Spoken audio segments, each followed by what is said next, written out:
think President Trump is off the mark. If you recall, when this group of nations came together after the Asian financial crisis, South Africa was there as a founding member.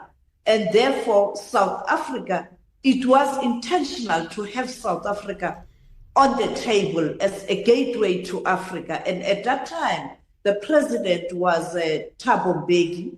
And when it started, it was a group of finance ministers and central bank governors. The former finance minister, Trevor Manuel, was there. The late central bank leader of South Africa, Tito Mboweni, was there. So we are founding members. It's not a favor.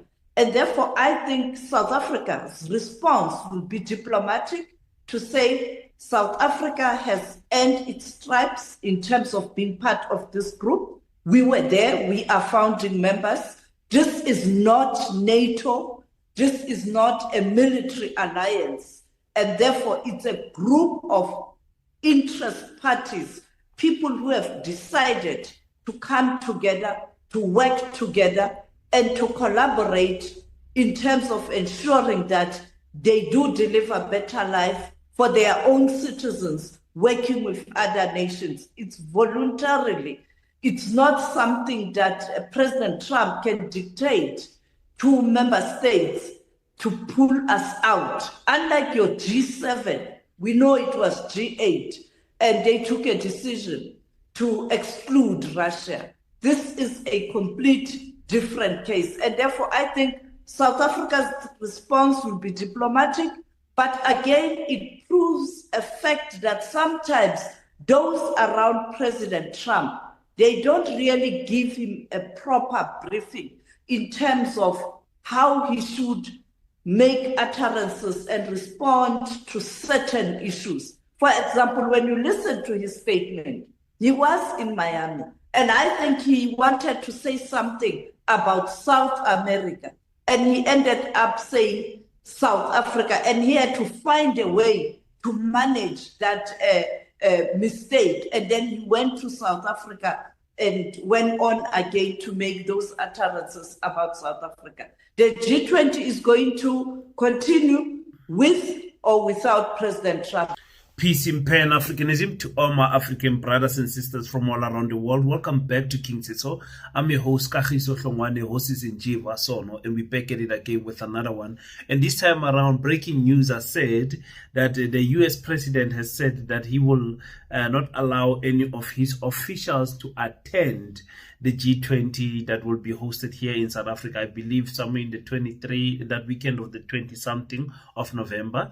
And we know there will be a march on the 17th by March for March. And that whole week is a busy week for us here in South Africa. So we need to get to attend to those matters. Let me just thank you for donating to the Pan-African School of Economics, Technology and Agriculture. Let me tell you something. We as African people are not only talking, are not only marching, but we are also building. It's very important that we build schools in the continent of Africa that speaks to the same needs that the communities are calling out for.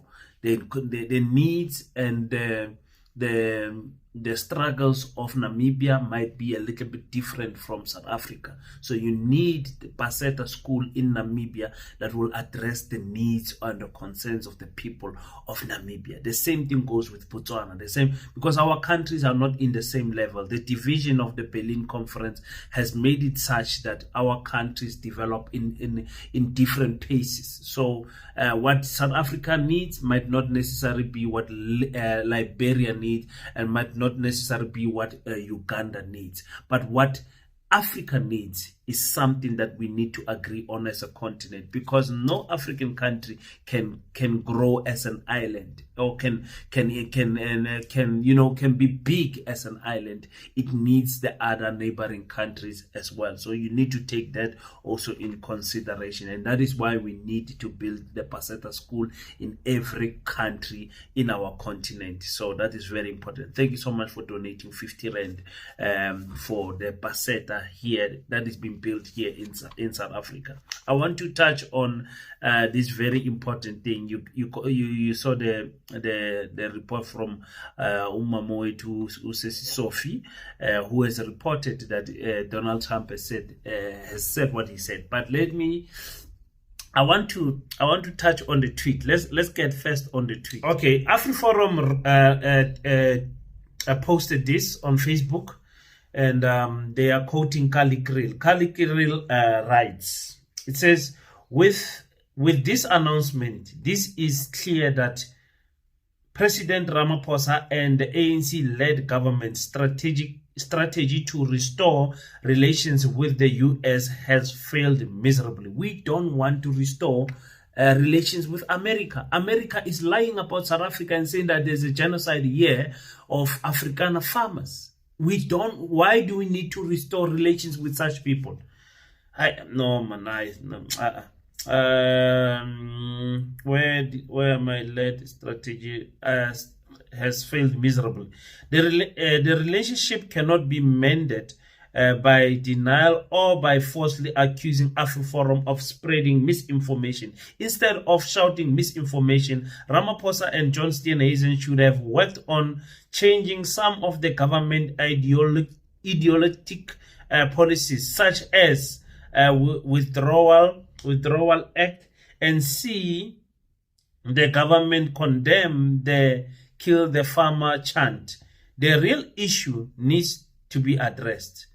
The real issue needs to be addressed in the interest of the country. AfriForum and Solidarity Movement can help.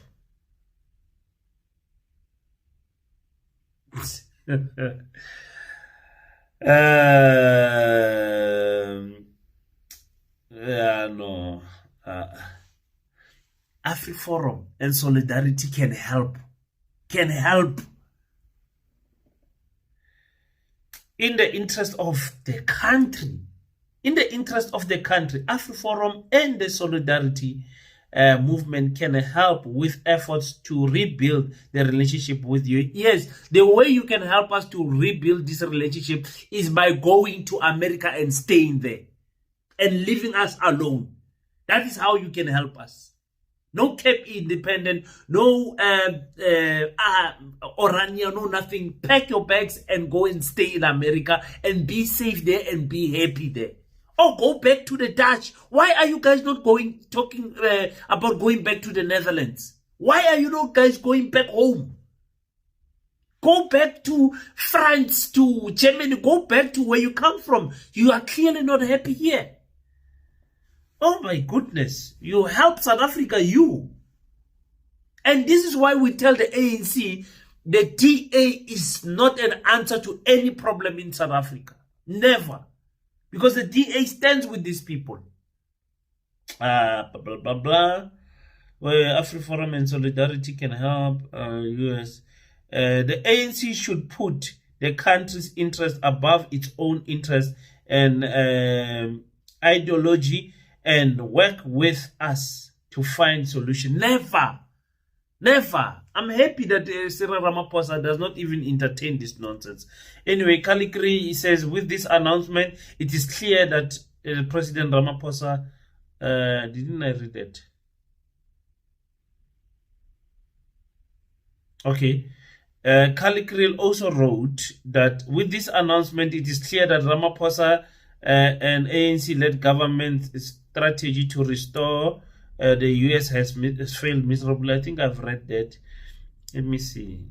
Okay, he says, I have repeatedly told John Steenhuisen he will not be able to help solve the crisis by exposing it as a result of misinformation. Unfortunately, he did not notice it. Instead of shouting misinformation, Ramaphosa and Steenhuisen should have worked on changing some of the government's ideology. Okay, they are just repeating what he says. The real issue, okay, they are just repeating what he says. But anyway, that is what is happening here. What stands out for me here is the unity of the Caucasian people in solidarity of their cousins all around the world. Something that we Africans must learn from. something that we really need to learn from it and take heed to how united they are. They don't care if you are a German white, or you are a French white, or you are a Dutch white, or you are an American white. They stand in solidarity with one another. And that is why you can see that even in the immigration crisis in America, they still managed to make space for the Afrikaner farmers of South Africa. They still managed, after kicking everyone out and shouting immigration crisis in America, they still made space for their own kind. And that's something that we Africans need to learn. Oh my goodness. Tell me on the comment section, what do you think about all of these things? Do you want solidarity and AfriForum to assist you to mend the relationship between America and South Africa? Go on the comment section. Let me hear what you guys have to say. Thank you so much, guys, for tuning in. Until we meet again, don't forget to pray. But after you pray, stand up, African child. Do your best so that God can do the rest. Peace in Pan-Africanism. I salute you.